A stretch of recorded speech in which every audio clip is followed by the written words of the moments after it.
views expressed by J. Michael McCoy are the views of the hosts and guests of Max World Live, and not necessarily the views of Webcast One Live, its staff, its management, the cleaning crew, Dave the electric guy, the guy who cleans the skywalk, the woman who brought in the cookies, the management staff of Hubble Real Estate, the parking lot attendant at Keck Parking, the wait staff over at Miss Kitty's, the coffee crew at Frederick's, the man in the street corner willing to work for food, Rob Spearman, Max Crab, or anyone else of sound mind.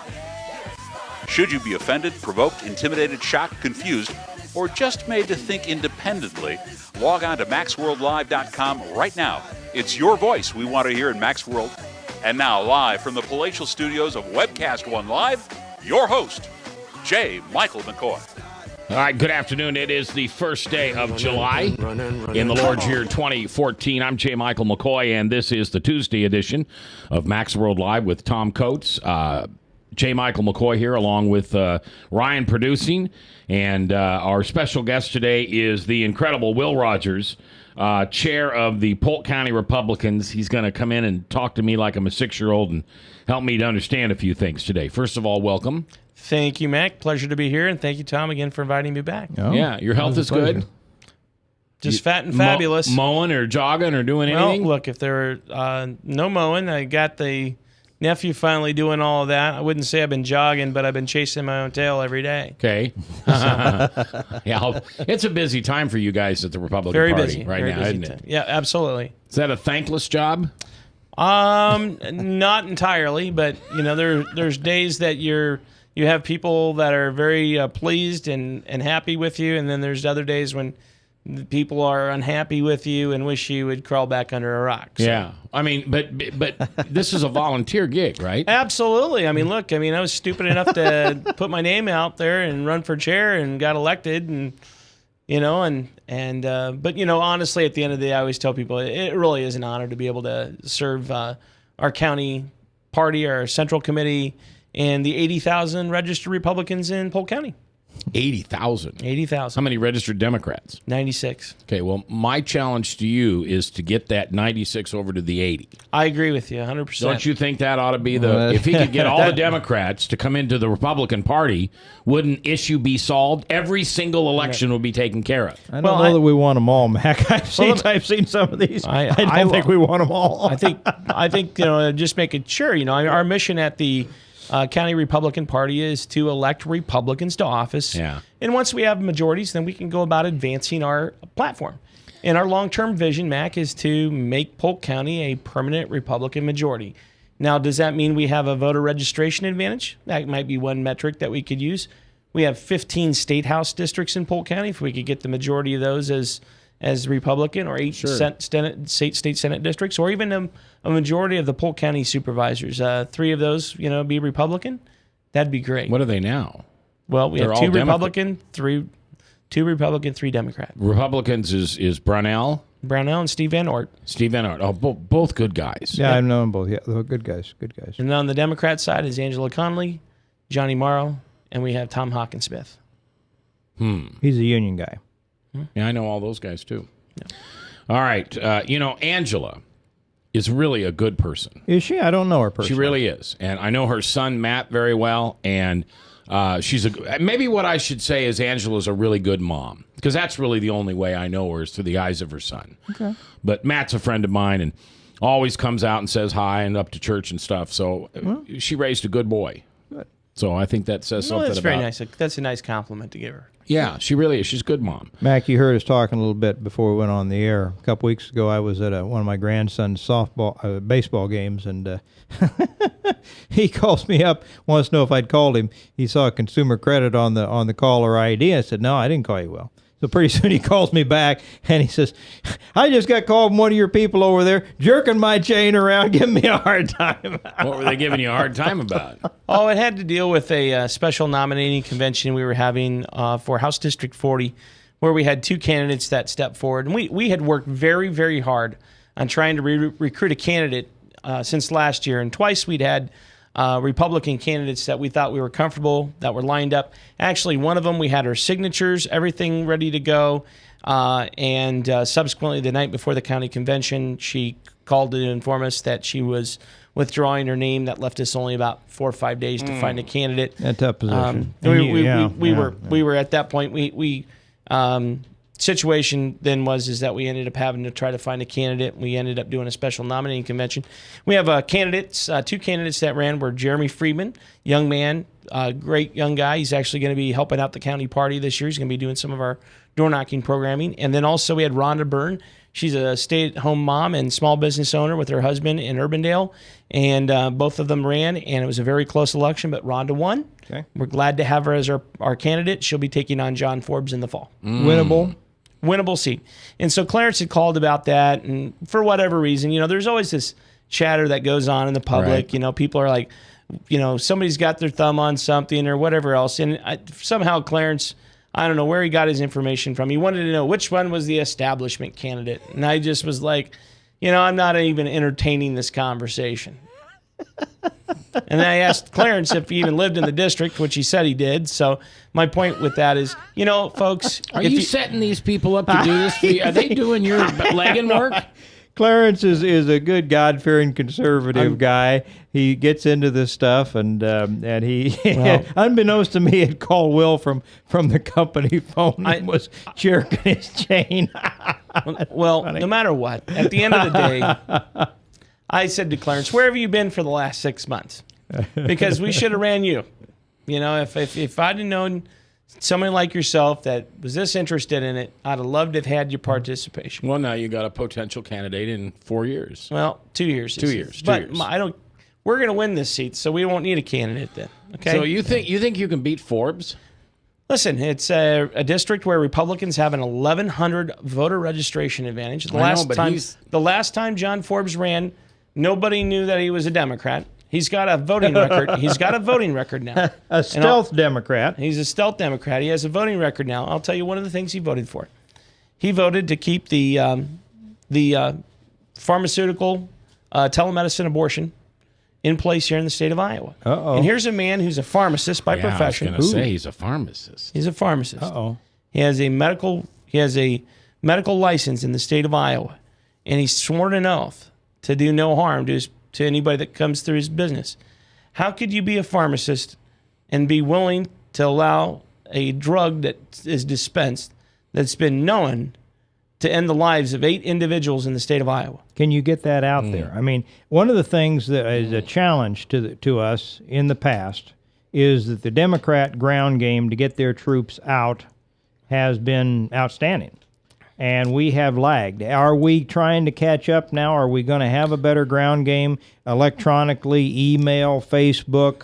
Somebody come knock on your door in the middle of the night to get you out. What are we going to do? Well, Tom's brought up a great couple questions, and he pointed out with everybody, President Obama didn't so much as win on the issues in 2012 as he did winning and getting people out to vote.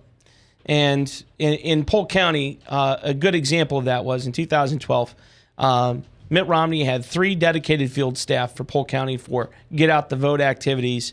Yet at the same time, those get out the vote activities were probably just more supporting when Romney would come to town and visit the state type of situation.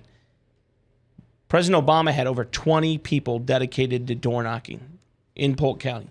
I heard this morning that Bruce Braley has 30 people dedicated as ground staff in Polk County.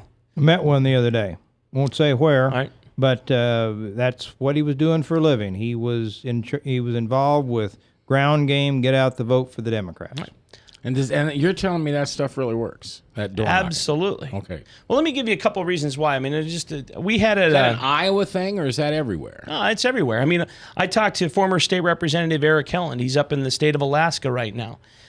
This was a couple of weeks ago. He said, "Will, here's what's in store for you in Iowa. Just let me tell you. In Alaska, where we have 350,000 people, the Democrat Party is committed to hiring 100 full-time paid staffers. Wow. And 200 part-time paid staffers to go door to door. These people are going to go out into the mountains, well beyond where city limits are to shake every last vote that they can out of people. And here in the state of Iowa, what they're working on is they're driving absentees. They're driving absentees right now. Okay. They're getting the absentee ballot application. They're identifying voters if they'll vote for the Democrat candidates. And if they can say this person is going to be a person that'll vote Democrat, we're going to get them an absentee ballot application, convince them to vote that way. When the ballot comes out in September, we're going to hammer them again during the Is that summer. dead or alive? Dead or alive. McDivitt Grove Cemetery in Urbandale's looking pretty good for Republicans, but over Glendale over on University Avenue in Des Moines is looking pretty tough for us right now. It's the only precinct Brad Zahn ever lost, and in his state Senate races. But my point is, we do have, we have this threat, and it is the Democrats have been very effective in going out and organizing this ground game, and it's all about absentee ballots. And when you get down to the last 3 weeks of the election, you already have 40% of the people that have already voted. So at that point, whatever our message is, no matter how great it is on television, it's not reaching those people at all because they've already cast their vote. Yeah. That was the problem with the last presidential, wasn't it? We had a lot of absentee votes that no matter what would have happened in the closing weeks, it didn't matter. They'd already cast it. So I'll tell you, in Polk County right now, we've already put on our first 4 door knockers, paid staff door knockers. We're looking to add 2 more people by the end of the week, and then by the following week, we hope to have all 6 of those people up and ready. We have targeted House districts. House District 30, which is Altoona, and there's also Senate District 15. That is Altoona as well. We have Crystal Brunson, Zach Nunn is running for the House. Crystal Brunson is our candidate running for the Senate against Chaz Allen. And we are going to work that very hard. And then we're going to also work House District 40 and then all our other Republican areas and really shore up the numbers there. Chaz Allen, the former Newton mayor, Yes. is now running for legislator in Altoona. Yes. Did he move to Altoona? No, it's a state representative, and it includes Jasper County and Polk County. okay. So. Okay. All right. Now, are they also, because besides the paid people, we also need some good volunteers. Are they also part of this to kind of spearhead Yes. some of the volunteer efforts? Absolutely, Tom. I mean, we've got a number of people in Polk County that we just have to get somebody behind them and give them the push in the right direction that they need to go in. Okay. And we'll get. Our goal is to door knock 50,000 doors here in Polk County before October 1. Okay, good. That's what we want to hear. I mean, we this should be our year. But these guys be willing to sign up dead people and illegals and everything else to vote. We need to get our ground game up to at least halfway speed so that we can compete with some. This is chicanery that's been going on, which is what got the Secretary of State Matt Schultz in trouble. Was he was trying to clean some of this crap up, and the media and everybody else pilloried for him. Am I right or am I right? Well, the media has certainly one-sidedly reported this issue one-sided that there's no voter fraud. There's nothing to see here. Move along, everybody. But yet there's been dozens of cases. Now, would it have impacted the outcome of election? Well, let's look at Chris Hagenau's race in 2012, where he won by 23 votes. Wow. 23 votes. Good point. Could have decided one House seat. Guess what the margin is in this Iowa State House? 53 to 47. Wow. Well, you start picking off one or two races in the House or in the Iowa Senate, and Well, that skunk up from Minnesota, yes, the U.S. Senator, yes, Al Franken. Al Franken. They say it was so close on his race, and they had thousands of felons voting up there, and without that, he wouldn't be in the U.S. Senate. So you just never know how close a race can be. Right. That's right. Obamacare was decided by a few hundred votes in Minnesota, and again, by the way, our weakness there is that when they were going through in the challenged ballots, Republicans would see something and they would throw out a ballot. The Democrats wouldn't even challenge it. You know why? Because they knew that the people had voted, because they'd done a lot of work. They knew that they had voted for McCain. McCain, or not McCain, they voted for, Romney? No, Coleman. Coleman Was this U.S. Senator. And so when Franken and Coleman were on the ballot, they were going ahead and challenging those votes, right? But they would if they had done their voter ID work so well that they knew, like, oh, Tom Coates, oh, we won't challenge that one. We'll let it get thrown out. The David Young nomination and Obama and the Supreme Court next. Get away from us, you mean old credit card. We don't have any more money. We're in trouble now. Save us! Help! Somebody save us! Somebody help! Help! Save us!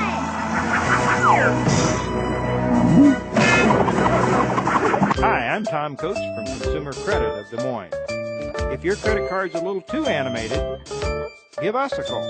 Hooray! We're saved! Consumer Credit! You're our hero!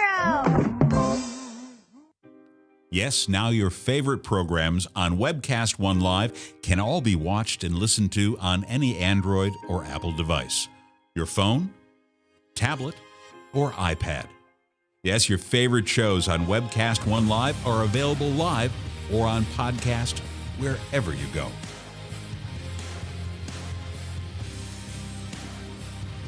Let me introduce to you some of our great shows. Shalom! Every week on Understanding the World with Rabbi David Kaufman, we'll talk about issues in the Middle East, issues related to the Jewish tradition and religious traditions in general, and keep you up to date on exactly what's going on around the world. You may know some of the story, but you haven't heard all of the story until you've heard it on Understanding the World with Rabbi David Kaufman and our special guests we have on every week. Hey, this is Doc with Doc and Lefty. I want to tell you about our brand new time slot. It's from 6:30 to 7:30 p.m. It's on the same night, Tuesdays. We now follow Ed Fallon and the Fallon Forum on webcast1live.com.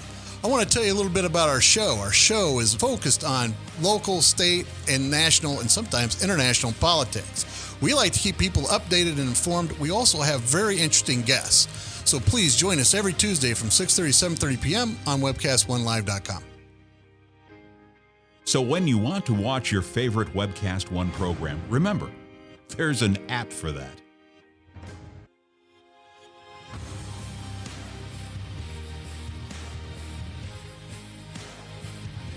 You know, there's an app for that.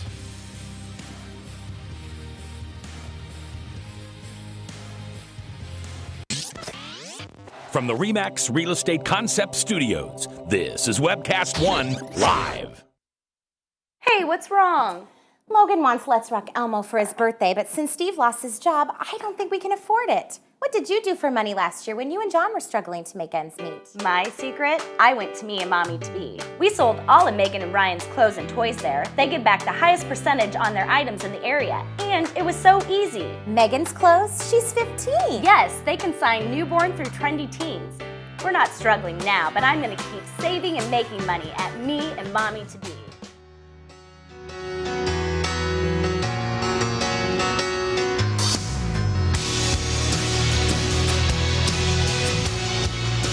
"21 minutes after the hour on this first day of July. You guys realize that we are now closer to 2015 than we are to 2013. Yep, the days are getting shorter. Hate to see that. Yeah, absolutely. I like the long days, relaxing out on the deck, having a stogie. Having a cigar. Yeah. And shooting. Can't do that when it's zero. And shooting vermins.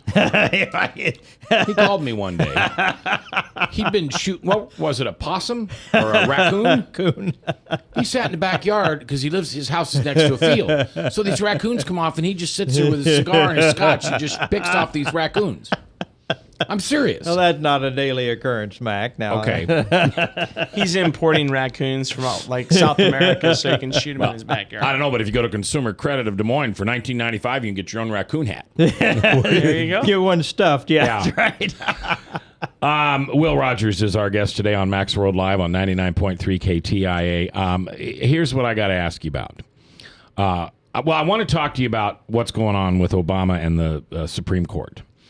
I also want to talk about this new revelation that Branstad's campaign has bought HatchVernon.com. Did you hear this? They have a similar like website to that. Yes. Well, but they own HatchVernon.com. Right. They bought. Yes. They bought the. Right. I know what you're saying. I've seen it. And it's great. You go to the website and it's great. tells you why you shouldn't vote for him. Yep, absolutely. All right, we'll talk about that in a minute. But talk to me about this David Young victory in the 3rd District congressional race. All right. Well, I didn't see this coming. Did you? I did. Okay. It's still surprising though, and I say that. I was at the convention. I first of all, I've seen this unfold since last year when David first announced he was running for the candidate for U.S. Senate, and then eventually he switched after Tom Latham announced that he was not running again, and David became a candidate for House. And for those of your listeners, you know that our candidates that had the primary, no one achieved a 35% threshold, so then went to the convention process by which the 3rd District Republican delegates were then reconvened to select our party nominee, and that was here just 10 days ago. And at that convention, we had, all same 6 candidates were nominated.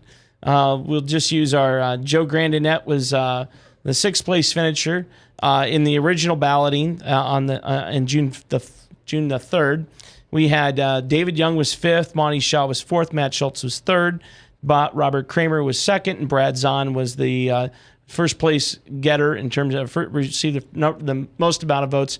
But the difference between the 1st and 5th place person was less than a 9-point spread.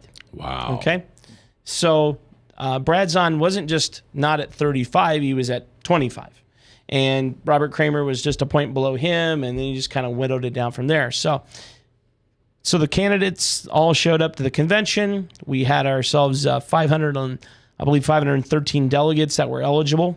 I wanted to say I started the day off. I had someone fairly early started grousing to me about having to waste another Saturday at the convention and how that process was kind of messy. And I said, now look, again, in Polk County, we have 263 delegates that get to represent 80,000 registered Republicans in selecting our party nominee. This is quite an honor. We should be very thankful for the opportunity to be here to help select our party nominee. So as the process went on, and your readers can go online and look at IowaRepublican.com, is a good reference point on how the convention process went down. But David Young essentially won, and for a number of reasons, but one of the big reasons is he was always everybody's second choice. Okay. So if you were Robert Kramer fan, you probably liked David Young as your second choice. If you liked Matt Schultz, he was probably your second choice. If you wanted Monty Shaw, David was your second choice. Even Brad Zahn probably had some people there probably thought of David as their second choice. So as the balloting worked on, we ended up having, like, for example, the first 2 candidates that left were Joe Grandinette and Robert Kramer. At that point, David picked up a little bit of support. Matt Schultz didn't really move anywhere. Monty moved up a little bit. And then Brad Zahn picked up a few votes as well. And so Brad got a little closer. And then eventually what ended up happening is Matt Schultz was the next candidate out. And Matt Schultz at that point then endorsed David Young at the convention. And that shifted a tremendous amount of support to David Young. So why did Matt Schultz support David Young? You know, I think that's a question to really ask Matt, other than the fact that he really respects David and thinks he would make a great representative and that he was the best candidate to win in November. Okay. Will, you're co-chair of the Polk County Republicans. You're very close to all this. Yep. You have as good a handle on this as any. Now, some of the things that I've heard and read in regards to the Matt Schultz endorsement involve Monty Shaw. I think a number of the candidates and their supporters were suspicious of Monty Shaw. Monty got a lot of his support from the rural areas, not the Polk County as much, but the rural areas. Matt had a lot of support out in the rural areas. The speculation is that if Matt hadn't directed his people towards David, they might well have gravitated to Monty Shaw, and Monty Shaw might have pulled this off. Your thoughts on that? Could have been the case, but once Matt Schultz gave his endorsement, Monty's numbers actually went down. And in fact, I recall being in the convention floor, and I listened to some people that were Monty Shaw supporters, people wearing Monty hats and Monty shirts. And the one person who's kind of the leader of the group turned to the guy and said, okay, it's now time to support the winner. Really? And that was Dave. And they said, support David Young. Why was the suspicion against Monty? Monty got tarred by elements within the party. We'll leave them just, they use the fact that Monty has been an advocate for the renewable fuels industry. You can say he's a lobbyist. You can say whatever the title is, but they tarred and feathered him basically on that issue. But they also were trying to make him the Branstad candidate or the establishment candidate. Governor Branstad didn't have any fight on that side. I mean, they were staying out of it as far out as they could and didn't want to have their fingerprints on any of it. And so that's why they were looking to see if they could put a hickey on Governor Branstad. And because it was also kind of the thumb in the eye to the establishment, by some of the folks that felt like they've been disenfranchised. That at the end of the day, David Young became the candidate that, again, all these second place, he was the second place. And when people dropped out, David picked up their support. And Brad Zahn, on the final ballot, broke even in Polk County, a county where he'd done very well in 2010 when he ran for Congress. We actually, that's why he won the party nomination, is he outperformed the other candidates by 45%. And he underperformed this time and didn't raise very much money, and he needed to win big in Polk County. Yes. Monty Shaw's strategy almost worked well, I think. In fact, I had met with him some months before he even announced, and he said, my strategy is going to be, I'm going to let everybody else coagulate on the far right, beat each other up. I'm conservative. I'm just not quite as conservative as they are. I'm going to use, in essence, the McCain strategy. I'm going to let them beat each other up, and then I'm going to take the plurality. There was a lot of direct mail going around smearing everybody the last couple of weeks of the election. I will tell you that the only candidates that didn't go negative and weren't attacked were David Young and Brad Zahn. And weren't attacked. Brad Zahn was not attacked, and David Young were not attacked. They were not, and they didn't go on the attack themselves. They both stayed on the side of, you know what, I'm going to talk about anybody, I'm going to talk about myself. All right, here's the question I want to ask. Will Rogers is our guest today on Max World Live. Tom Coates in the house, and we're produced by Ryan. People think, or have a tendency to think, that I know a lot about politics. If I do, I'm not saying I do, but if I do, it's because of the microphone I sit behind. Personally, it's not a big deal to me. But that makes me a little naive sometimes. What irritates me is why, what'd you say, 538 delegates? 513 delegates to the district convention. Why 513 delegates got to choose who was going to be the candidate when my popular vote won Brad Zahn. I voted, one guy votes, everybody's vote counts that way. You go into the delegates, nobody's vote counts. Why do we have to have this 35% minimum thing? Well, at some point, the lawmakers, and I'm not familiar with the actual enactment of the law when this fell into play, but we had a threshold that a candidate would have to receive, a 35% threshold to win by the popular vote. Now is that Iowa law or is that Republican That's Iowa policy? Law. That's Iowa law. So the Democrats operate under the same process as we do for this. Okay. Yep. By the way, let's not talk about the caucuses. That's that's an actual party function. That's a party function. Okay. So in this sense, now let me say this. Mac's point was, well, the winner of the popular vote didn't win. All right? By the way, in the United States Constitution, you have to achieve a 35% vote to be elected president. If not, the vote goes to the Congress to select our next president. Okay. So similar type of a setup, and perhaps that's what they based it on. You could have 15 or 20 candidates run for an office, and let's say only, the highest percentage is 10% of the people. Is that the best selection of our process? And that's why I think that process was put into place. Now, let me ask this. Let's say you have a runoff election. Like Brad Zahn says, well, I'm going to, implement introduce legislation, see if we can get implemented a change where we'll have a runoff election. Well, now look at what happened down in Mississippi. Thad Cochran went out, quite possibly recruited 30 to 40,000 Democrats to switch parties and vote in that election, and it certainly affected the outcome of the election. And as the will of the people, as the voice of the people in the party, because it's your party nominee. This is not the person getting elected to the general office. This is a party nomination process. I don't want that either, by the way. I don't like Democrats crossing over and voting in our primaries. No, I don't either. Is this regardless of the process, and I agree with Mac, it's certainly worth talking about, but in the final analysis, as I look at these candidates, it seems like David Young might be our best shot with the least amount of baggage, has process and the experience in Washington, is a likable guy. I don't think they can demonize. Matt Schultz and Brad Zahn both would have been beaten up by the opposition rather easily. Now, whether it would have stuck and they couldn't have won, that's another issue.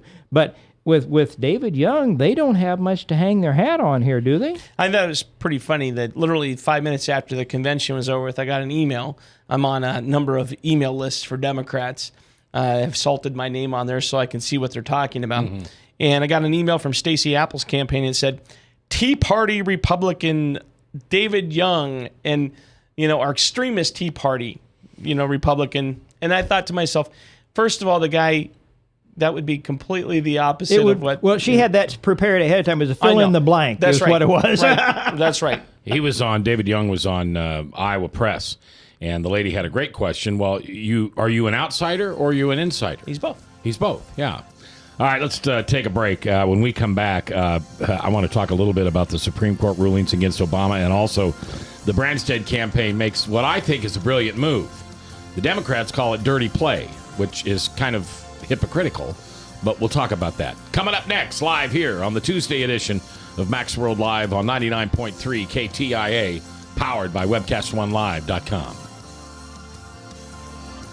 This is Webcast One Live. I'm Brian Leach, owner and general manager of Service Legends. I brought along a couple of the home comfort heroes. Hi, I'm Tammy Wells. I am Nick Wondershide. I'm administrative manager. I am the senior technician from Service Legends.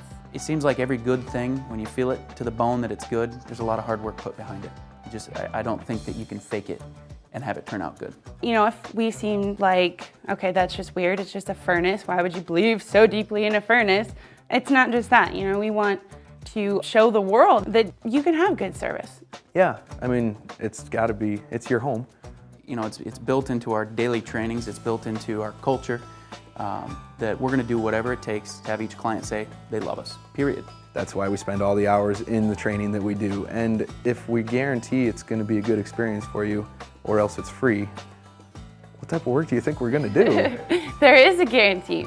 Temperature selection guarantee, fixed right or it's free guarantee, comfort guarantee, best value guarantee. All of these guarantees hold us accountable to ensuring that we exceed your expectations. And if for whatever reason we'd fail and we can't make it right, we guarantee all of those guarantees with a 100% money back guarantee. If you don't think that your technician can fix it right, are you going to say that to a client? No. You don't have to worry about having a technician come to your house. We drug test, background check all of our team members. We put safe people in your home. Each and every one of our service techs, 400 hours a year in training. You tell it the minute they walk in the door. They know what they're doing, they've done their homework, and they actually truly care about what you want. Because at the end of the day, you're the person that makes sure I have a job. They're going to be listening. They're going to want to know what your challenges are. Then they're going to come and give you options, and you get to choose. If I'm there to help and I make it easy and painless, I did my job right that day. Well, when it comes to your comfort, safety, and your family, you don't necessarily go buy the most expensive, but you get the most bang for your buck. Oh, it's worth it, because there's a lot of people that will find a way to get it to work right now and then leave and then come back, charge you again, and the cycle just repeats itself. So when I'm out there looking at the furnace, I want to find why it failed today. How can we change the part today with something that you're not going to have to worry about? Is it worth changing the part today? You can put a lot of money into a furnace. I can fix parts all day. There's good job security in that for me. But is it the right thing for you? I get a lot of the phone calls of after the technicians are there. They're just in awe. They're like, wow, you guys are great. I don't even know what to say. You guys are great. Everything you did was perfect. It was great. Keep going, though. I like this. Just give us a try. I'm going to take all the risk. I've got the time to make this right. I've got the support to make it right. Just check us out. And if you don't see the value in what we do, I mean, fixed right or it's free or 100% money back. enough said.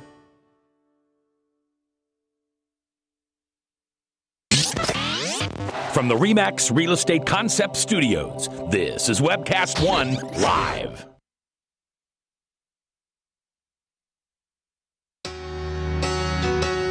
"22 minutes before the top of the hour, Salem Radio Network news at the top, and then Michael Mudloff with True Blue here on 99.3 KTIA. Tom Coates in the house. Ryan's producing. I'm J. Michael McCoy, and our special guest, the Polk County Chair for the Republican Party, the none other than Mr. Will Rogers.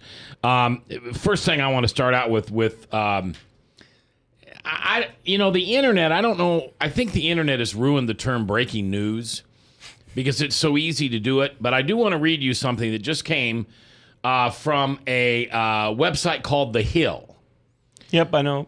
All right. Is that a legit? Yeah, it's political. It's a long time. It was a political publication. Okay. Mm-hmm. Well, according to reports, President Obama is weighing heavily whether or not he can swing the executive hammer and take unilateral.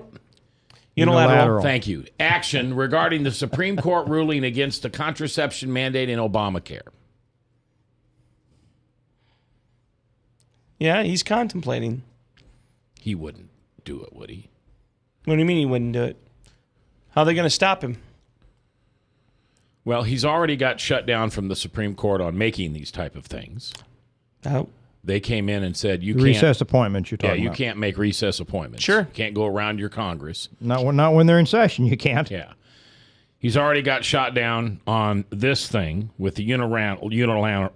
Why can't I talk today? Unilateral action. Well, and he changed the Obamacare. I mean, they changed that from the time they passed it. So that was, he has done a number of changes to Obamacare. Yeah. And this is one of the things that they did after the fact. And, of course, it infringes on the religious freedom of those closely held corporations. And I assume the nonprofits are going to have to, they're still after the Sisters of the Poor, but that's going to have to probably be decided in the same fashion, don't you think, Will? Well,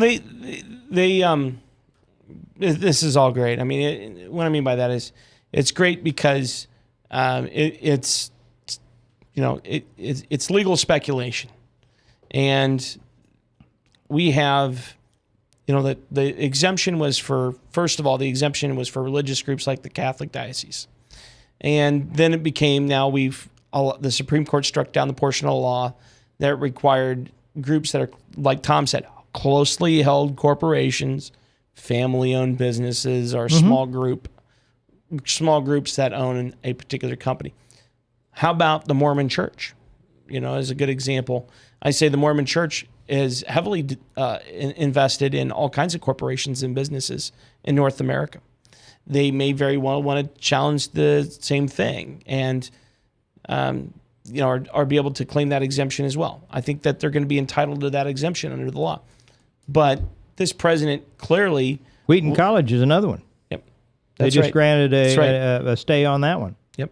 So we have the courts are going to have to adjudicate this continuously at a lower level. It isn't just going to be blanket coverage for any person. It's going to have to be almost case by case, taken into lower courts, like Tom said, whether it's one college or one business or one corporation. And it's going to go on for years. So what are you worried he's going to do, Mac, with his executive orders? You think he's just going to try to override the Supreme Court decision on the abortion aspect? I think this president is going to go for anarchy. No. In his last 2 years. No. I think what Mac, I would disagree with you in the sense that he's basically going to say, I'm the president. I've got this power. Challenge me on it. All you want. Take me to court all you want. I'm going to do what I want to do. And I'm the commander-in-chief of the military, and where is the standing army for the Supreme Court? How many law enforcement agencies fall under the purview of the president? All of them. All of them. All of them. So how many stand for the Supreme Court?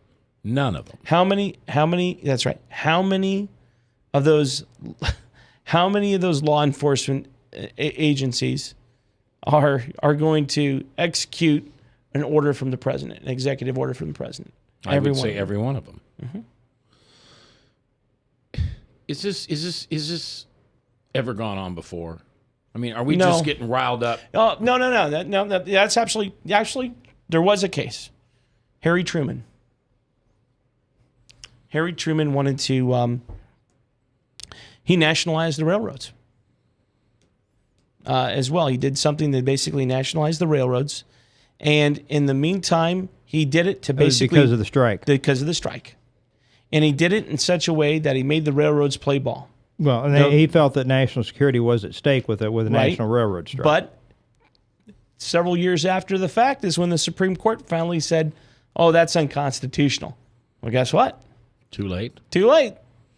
Now, are these? I would worry about immigration on this issue more than I Exactly. would what he might do on the latest Supreme Court. I would worry about he's invited tens of thousands and maybe hundreds of thousands of illegal immigrants, primarily children, to come into this country, not just from Mexico, but from Central America. They knew months ago, in fact, they were arranging for transportation and cheat sheets to tell what the border guards, I'm here because I'm a political refugee. And all of this stuff. So I would worry about what he's going to do with the executive action on those, because they view those as undocumented Democrats. Not that's like right. Not like Biden and Pelosi are saying you're Americans now because you've crossed over. You're undocumented Democrats, and that is my concern. What he's going to do on this immigration issue, I think that's a bigger issue. Yeah. Will. I mean, I would agree with you there. This, to an extent, I mean, these people are refugees. I mean, I'm going to say this. There may not be the same type of refugee that we have, like that you might encounter in other countries. But here's a great thing. Is the world a better place? Is it a safer place since President Obama took office? No. Or has it become an unless, safe place to live in? Right now, this was on McLaughlin Group this past weekend, and this is something I've talked about with other people before. There are 51 million refugees sitting in refugee camps around in the Middle East. Mostly children. These kids aren't going to grow up to become, most of these kids aren't going to grow up to become the next Bill Gates or the next Steve Jobs or the next, maker of new technology. Most of these kids are going to grow up to become the next generation of Al-Qaeda. Mm-hmm. 51 million. Mm-hmm. Is it a safer place? Mm-mm. Not even by a shot. Yeah. Will Rogers is our guest today. Tom Coates in the house for the Tuesday edition of Max World Live here on this first day of July, coming up on our Independence Weekend. Now, the appointments that Obama made outside of Congress, are those null and void since the Supreme Court came back and said those are unconstitutional? Well, and you see, here's the question, and Tom, I'm sorry to jump on this, but good question. It's a great question. The answer to that is it's not so much that the appointments, it's the decisions that The rulings. Aren't they by the all National vacated? Labor Relations Board. Are those valid rulings that apply to those businesses? You would have to say no at this point. I mean, That will go maybe back that's a and be separate challenged ruling. it'll be but, challenged in the But you would courts. have to think, since those people were illicitly put on those labor relations board and then handing down these left-wing union type of decisions, that you have to go back and vacate every single regulation, rule, thing that they voted on and imposed in that interim, and vacate them, wouldn't you? Yes. Logically, you would. Yes, that's the hope of the plaintiffs, and U.S. Chamber of Commerce, again, is also hopeful of that as well. By the way, my favorite U.S. case this year, the Supreme Court ruled on it unanimously, dealt with police unlawfully searching a person's cell phone. Yeah, I agree. And I say this to people. There was another free speech case, by the way, they ruled on. And in addition, I know a lot of people complain about the Supreme Court. One of the things I always tell people, I like to have the Supreme Court, when it hears cases and there's tests to the Constitution, I like them to rule liberally on the rights of individuals. I like having the right of freedom of speech, the freedom to own a firearm, the freedom to be safe in my own home, and my papers. What was the vote on that one? 9-0. Yeah, and it was 9-0 on some other things. Now, on the one on Obamacare, it was a 5-4 split decision, but Yes. I agree with you on that. All right, when we come back, our last topic is Branstad playing dirty pool. As soon as Hatch announced his running mate, they grabbed the website URL of Hatch Vernon. Vernon is the last name of the woman he chose. Dirty politics or just the way the game's played? That's next live here on Max World Live on KTIA, Iowa. Get away from my Sumino credit card. We don't have any more money. We're in trouble now. Save us! Help! Somebody save us! Somebody help! Help! Save us!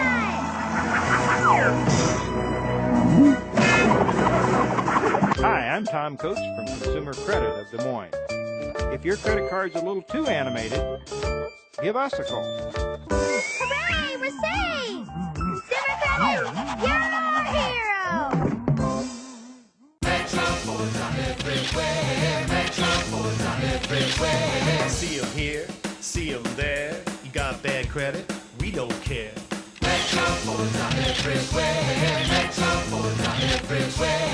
Visit emetroford.com for your guaranteed credit approval. Good credit, bad credit, no credit. Everybody drives with guaranteed credit approval at emetroford.com. Metro Ford's on everywhere. Visit emetroford.com today.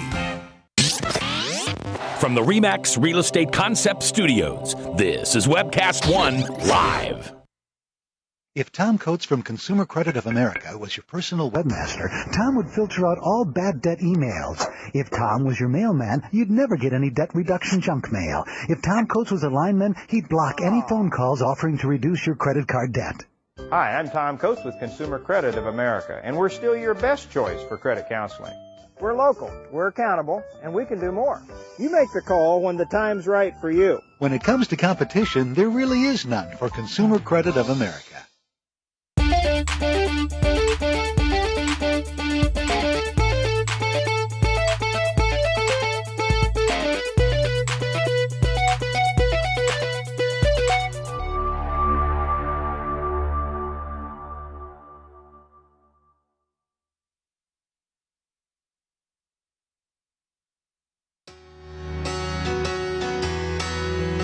10 minutes before the top of the hour on this first day of July on the Lord's year 2014.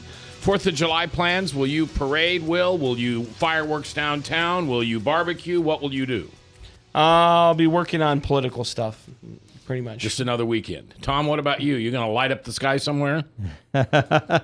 Well, we'll probably be spending some time with grandchildren. That seems to be the lot anymore. A lot of baseball going on, and I was complaining to Will I haven't been to the club in the last couple weeks because I've been going to kids' baseball tournaments Fridays. So are you one of those guys that gets out there and starts yelling at the ref or the coach? I didn't yell, but there was a. I won't go into. We don't have enough time, but there was a decision where it was going into extra innings, and these two umpires conversed out in the infield, came back in, and the outfield ump overruled the home base ump, a younger kid, and my grandson's team, instead of going to extra innings, lost. And so we were not happy about that. Didn't raise my voice. Did had a little conversation with the outfield umpire on the way in. He was looking at me, and so I felt obliged to give him a few thoughts of my own. That was the nicest way anybody's ever said that. So when's the next game, Tom? That he's invited to. Yeah. All right. I don't know if this is a long conversation or not. You know, I find that I am so deeply entrenched into the biblical worldview that it's just really hard for me to take any empathy for those that have an ideological worldview. Thank you very much. Well, it's not more of a, I think, a secular worldview is what you're really looking for, Mac. Okay, maybe that's it. Ideological, you can be a lot of different ideology. I think you're looking for a secular worldview. Okay. So it seems that my unbiasedness has begun to wear off more and more as the older I get. So this story comes up. Jack Hatch announces a couple weeks ago that his new running mate is a woman with the last name of Vernon, Vernon. So the Branstad campaign goes out and Not grabs... his first choice, by the way. Wasn't it? No. Who was his first? I can't remember who, but he went to somebody else and they turned him down. There's- She was not the first choice. I'm not even sure she was the second choice. But anyway, go ahead, Mac. So they grabbed www.hatchvernon.com. And if you go to hatchvernon.com, it is a website which points out how horrible the governorship would be if it went to Hatch and Vernon. And what would happen in the case of the state of Iowa being with Hatch Vernon. Brilliant, Will, or really dirty politics? I'm going to tell you it's I don't want to say you'd say it's brilliant, but it's gone on for years. I've known since probably 2004. We had always tried to buy up every website that surrounded our opponent as well as our own candidate. Yeah. So that if people punched in a wrong keystroke or something like that, it ended up with our messaging. Okay. So it's not like it's a new thing, but it's certainly a practice that's gone on.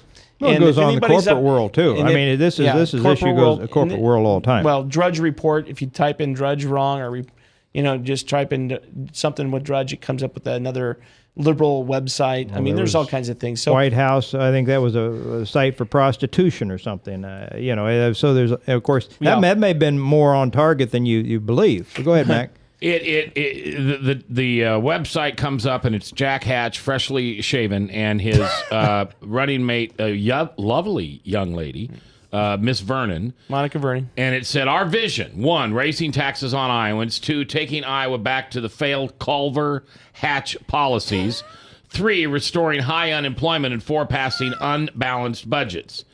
Not interested in a fresh restart on the failed policy of Culver-Hatch? Put your email here and join the Branstad Reynolds team. Now, across the top where you get like the links you click on, the links are a really bad choice for Iowans who like jobs, low taxes, and balanced budgets. And you see this, Will. I've seen it already, actually. I think that's brilliant, but maybe I'm just biased. Now, I will tell you that I put something on Facebook about this about 2 hours ago. And I've gotten quite a lot of comments. And I told them they also have to tell me whether they are an I for independent, D for Democrat, or R for Republican. And so far, I've gotten a C for conservative, an I for integrity, a C for conservative. This one didn't say that. Now, Craig says it says more about Hatch than Branstad. Hatch's team really dropped the ball on this. It's pretty basic to buy up all possible internet names for your own campaign to prevent the opposition from doing it. Well, that's a good observation. Lars says, agreed with most everyone here. It was smart and shows that Hatch isn't aware enough of social media to run a successful campaign. But it was also really dirty and should not be legal. Should not be legal. How do you stop it? Why is it illegal? Mac, I had a company get as close as they could to my name on an email. Oh, yeah? On a website and take that. So I mean, it's done all the time, and so I don't know that it ought to be illegal. You could question the morality of it, but I mean, since it's us, we're sitting around laughing about it. If somebody had done this to Branstad, we would have thought that maybe that was somehow unseemly. I thought Governor Branstad's campaign would have made a mistake, just like one of your persons said. And at the end of the day, I want to say, is it dirty politics? No, it isn't. Why is it dirty? Oh, how's it? I'm not saying it is. I know, but I'm just. I get mailers all the time, running down opponents on both sides. What's the difference between that and a mailer? Yep. There isn't any. Absolutely. And if you're a Democrat and you mistakenly get on this and you expect to go on the Hatch site and you see this, and even for the low information voter, within a short period of time, you're going to figure out this is not really Jack Hatch's site. Yeah, I think I would have been a little less obvious. Now, some of that, I had one more thing I wanted to add. I know we got 1 minute. We're closing in here. Just wanted to give you a quick update to all your listeners that haven't been paying attention. It's halftime right now in World Cup soccer between Belgium and the USA, and it is an exciting 0-0 game. And so I want you all to know that you better turn on after you get done listening to the show. Turn on to at least have the game going on so you can watch the World Cup game. And my prediction is that the game will end an exciting score of maybe 1-0 at best. And they say soccer is the second most popular sport in the United States. Yeah. Soccer. But I do want to say that let's give it its due. Baseball, basketball, bass fishing, football. Football is the most popular. Yeah. All these, backgammon, they're all more exciting than soccer. So we've had more exciting domino games at the club than probably some of those. Tom Coates, thanks for being here. Will Rogers, as always, thanks for being here. And more importantly, just thanks for your dedication. Thank you. And work to the Polk County Republicans. We're a better county because you've been here. Thank you very much. Absolutely. All right, I'm Mac. I won't see you till Monday. Have a great 4th of July. Shoot off some fireworks and pray for your enemies. Because remember, you'll be forgiven as you forgive others. Yep.